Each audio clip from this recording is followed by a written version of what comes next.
how are you, Rachel? Rachel? Hello. Good, how are you? I'm doing great. So to start, Natalie, you get to live, I think, every Scorpio's dream of being a ghost and haunting your friends after you've died. Because I do think that is very much like what me as a Scorpio, constantly think of doing. And when you get a character that there's so much heart to it, but it is also, on paper, a dead friend haunting her friend in a lot of ways. What for you was the most fun of getting to play a character like that? Ooh,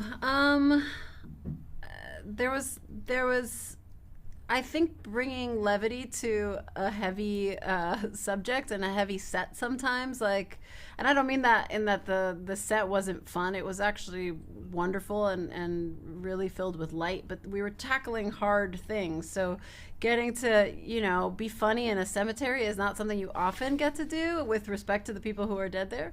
And that was a delight for me whenever I can bring light to a dark situation, whether I'm working and it's my job to do so or not. It is something that I enjoy doing. Yeah, and I was going to say, Sonequa, on that same vein of bringing dark, like, not humor, but like lightness to a dark moment. Yeah. When I talked to you at the Star Trek premiere, I talked about how I watched The Walking Dead and was like, I want that to be a meme because that was me when the character died. But there is, like, it goes hand in hand between darkness and drama with like lighter moments and comedy. Yeah. For you as an actor who you've done both and you've done them really well, what was the challenge of bringing those darker moments to life while also having an actor like Natalie to kind of have those lighter moments to come?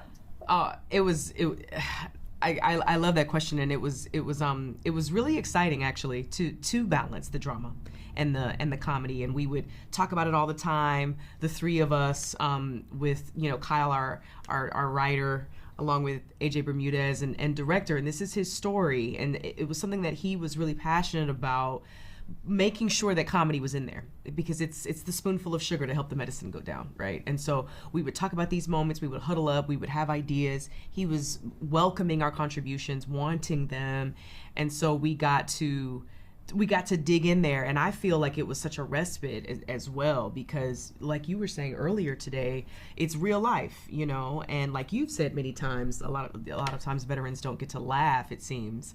Stories about them don't seem to allow for that humor, but that's real life. So it was balanced kind of perfectly on the page already, and I think balanced, so well with his vision and his direction, and with her brilliance too. Yeah, I was going to ask, Kyle, when you are bringing something that is inspired by a true story, it always has that added level of, well, we have to be as accurate as possible, so we're honoring the story we're telling while still making it a creative, original piece. For you, what was the biggest challenge throughout the writing process and into filming? The writing process, it was difficult in that writing any screenplay is difficult, especially one that's going to like pass all the tests to make it to where you're shooting this thing and you're getting people to believe in you and follow. But it was easy in a sense that it was just, well, it was easy in the sense that you just pour your guts out and you open a vein. And so much of it was true. This film is so autobiographical. And then at that point, once we got to set, it was just a lot of fun. And I know that may sound strange considering this film is so personal. It does tackle some heavy concepts, but there was so much of it that was 100% accurate and authentic to my lived experience and other veterans' lived experience. There was so much of that we had room and space for these incredible filmmakers with me to fill in their own things, to include our cinematographer who has a personal connection and other people.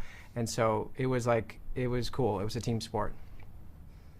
Can't wait for everyone else to get to see My Dead Friend Zoe, and thank you guys so much for talking with me. Thank I really you. appreciate it. Nice to see you. It's so good to see you again. Thank you. Bye.